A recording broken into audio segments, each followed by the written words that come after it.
Inilah Injil suci menurut Santo Matius. Dimuliakanlah Tuhan.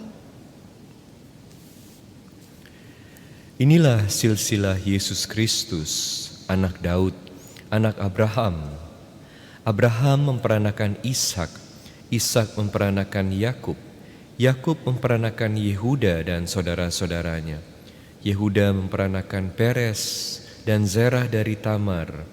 Peres memperanakan Hezron, Hezron memperanakan Ram, Ram memperanakan Aminadab, Aminadab memperanakan Nahason, Nahason memperanakan Salmon, Salmon memperanakan Boas dari Rahab, Boas memperanakan Obed dari Ruth, Obed memperanakan Isai, Isai memperanakan Raja Daud, Daud memperanakan Salomo dari istri Uria. Salomo memperanakan Rehabeam, Rehabeam memperanakan Abia, Abia memperanakan Asa, Asa memperanakan Yosafat, Yosafat memperanakan Yoram, Yoram memperanakan Uzia, Uzia memperanakan Yotam, Yotam memperanakan Ahaz, Ahaz memperanakan Hizkia, Hizkia memperanakan Manasye, Manasye memperanakan Amon, Amon memperanakan Yosia, Yosia memperanakan Yekonya dan saudara-saudaranya pada waktu pembuangan ke Babel.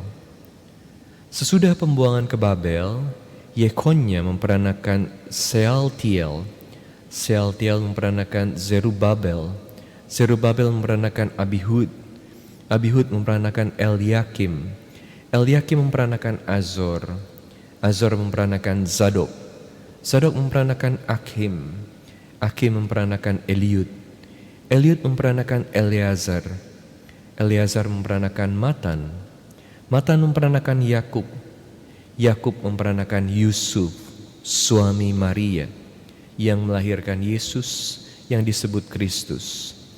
Jadi seluruhnya ada 14 keturunan dari Abraham sampai Daud, 14 keturunan dari Daud sampai ke pembuangan Babel, dan 14 keturunan dari pembuangan Babel sampai Kristus. Demikianlah Injil Tuhan.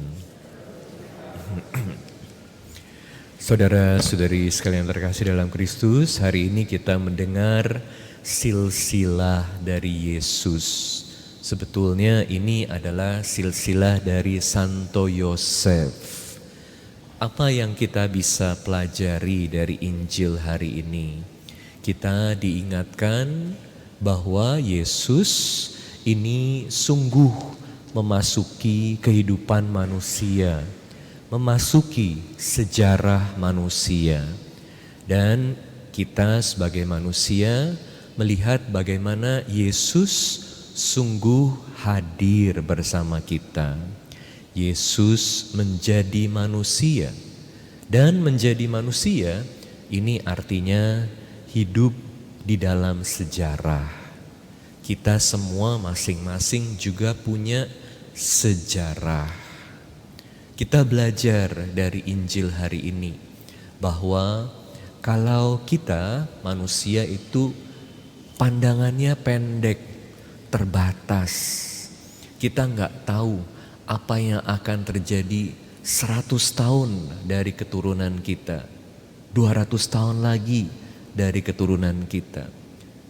Pandangan kita terbatas, tapi Allah melihat dalam kekekalan. Allah punya rencana indah buat manusia. Seperti kita dengar, ini panjang sekali ya kisahnya. Jadi berapa keturunan ini? 14 kali 3. 14 kali 3 itu berapa? 50. Salah, 14 kali 3 itu berapa? 42 ya. 42, 14 kali 3. Benar ya, 42 ya. Jadi ini panjang sekali sejarahnya. Manusia lihatnya terbatas. Allah melihat dalam kekekalan sangat panjang. Kalau kita dalam keterbatasan kita seringkali putus asa, Ya, melihat hidup kita ini apa sih artinya? Ya, hidup begini-begini aja, bahkan ada dosanya banyak.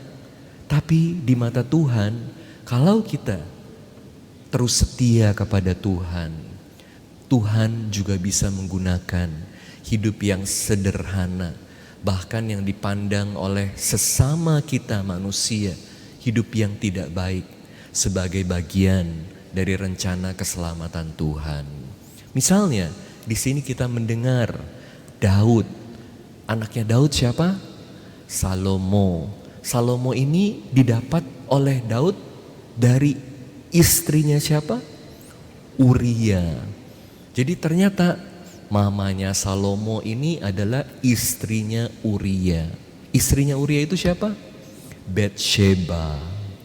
Jadi satu peristiwa yang di mata manusia, tentu juga di mata Allah, adalah peristiwa yang tidak baik dalam hidup Daud. Ternyata bisa dipakai oleh Allah untuk menjadi salah satu dari rantai keselamatan itu. Jadi kita manusia jangan cepat-cepat menyerah. Seberapapun jeleknya hidup kita, seberapapun gelapnya hidup kita, seberapapun di mata kita hidup kita ini tidak berarti, atau bahkan dipenuhi dengan dosa, Tuhan tetap bisa menggunakan hidup kita. Jangan pernah putus asa, selalu bergantung kepada Tuhan. Kita melihat dalam keterbatasan, Tuhan melihat dalam kekekalannya. Kita perlu berdoa supaya rencana Tuhan yang terjadi dalam hidup kita, karena rencana Tuhan itu selalu indah.